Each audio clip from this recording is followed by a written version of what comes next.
everyone, my name is Marilene Quintana. I'm a regulated Canadian immigration consultant and Director of Operations at eVisa Immigration. And in this video, we are going to talk about the Federal Skilled Trade Worker Program, which is one of the programs that selects people into express entry with the lowest score.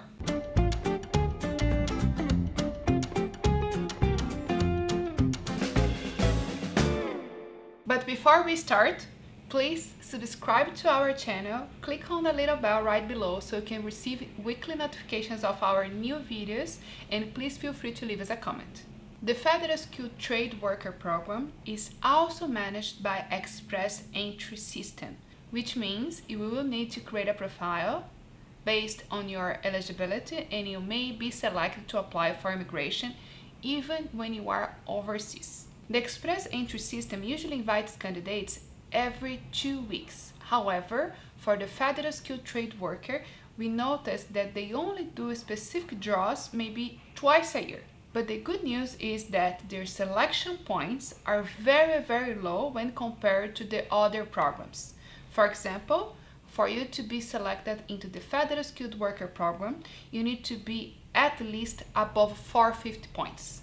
But for the Federal Skilled Trade Worker, you will have a chance to be selected if you have above 350 points, so 100 points lower than for the other usual programs. The Federal Skilled Trade Worker Program only selects candidates in very specific occupations. You are required to have at least 2 years of experience in the past 5 years in one of the following occupations. Occupations related to industrial, construction or electrical trades, which classification usually starts with the number 7-2.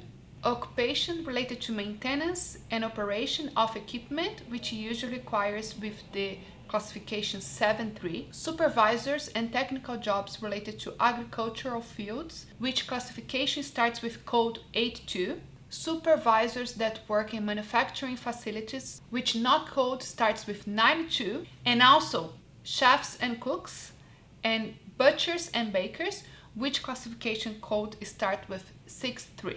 The code that I'm talking about is the NOC of your occupation according to the National Occupation Classification Database in Canada. And if you don't know what I'm going to talk about, we have a video explaining what NOC is. You can just click here on this link to watch this video. Besides the work experience that's required in these very specific occupations, you are also required to present proficiency level in English or French, but the requirement is actually very low. You are required to have low intermediate level for the 4 abilities: speaking, writing, reading, and listening. The Government of Canada assesses your English proficiency level through a measurement unit called Canadian Language Benchmark Level, or CLB.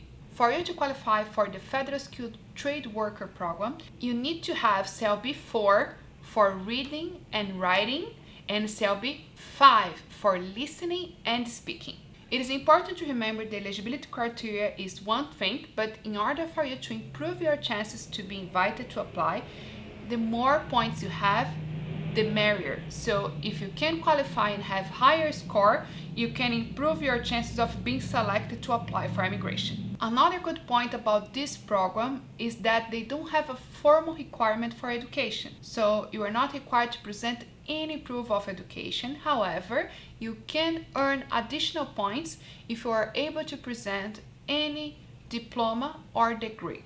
You can receive points starting from proving that you have at least high school level. The same way, the more the merrier. So if you have any education level, please make sure to add that to your application because this will increase your chances of success. The next requirement to qualify for the Federal Skilled Trade Worker Program is to either have an arranged employment with an employer in Canada or to have the certificate of qualification issued by a province in Canada. I will talk about these two eligibility criteria separated. First, about the arranged employment. You need to present what we call an LMIA, a Labor Market Impact Assessment, which means it's not enough that you have an employer that is interested in hiring you in one of these positions.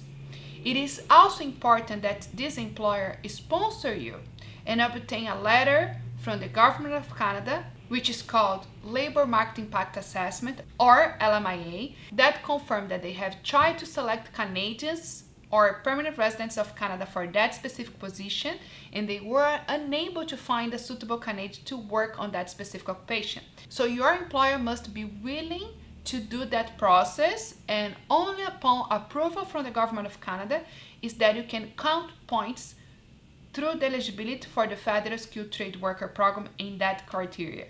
The other alternative, as I mentioned, is to have a certificate of qualification issued by the province. Every province of Canada is going to have a regulator that determines the criteria to assess and what are the programs that are qualified for you to study in order to obtain the certificate.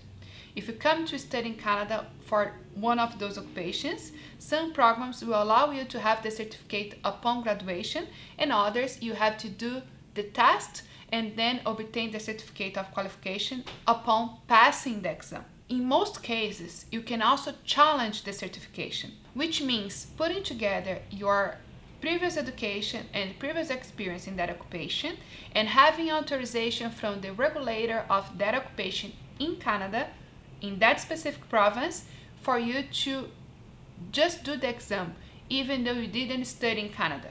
This is called challenging the certificate. If you feel comfortable with your experience and knowledge in that specific trades, and if you wanted to challenge the certification, that's definitely a very good opportunity for you to do, because if you have the certificate, you are going to earn additional points and you are going to be eligible to apply to the Federal Skilled Trade Worker Program. Also, if you feel comfortable in studying by yourself, that can be also a very good opportunity for you.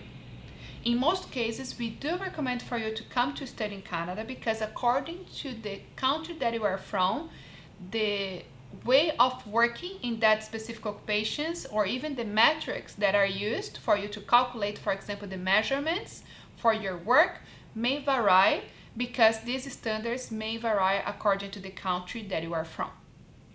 So it may be interesting for you to also consider studying even a short program to make you better prepared to challenge the exam.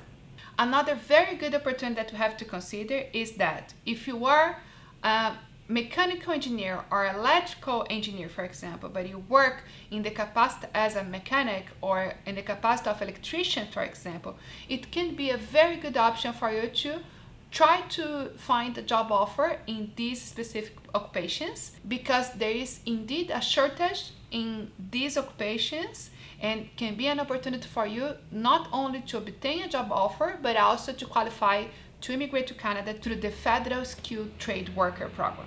If you wanted to discuss your strategy with us and have options on how to qualify to this program, please contact us today and then make sure that you book a consultation so we can discuss together your chances, your points, and what you need to do to qualify under this program. That's all for today. I hope you guys liked this video. If you did, subscribe to our channel, click on the little bell right below so you can receive weekly notifications of our new videos, and please feel free to leave us a comment right below. Thanks for watching and see you next time.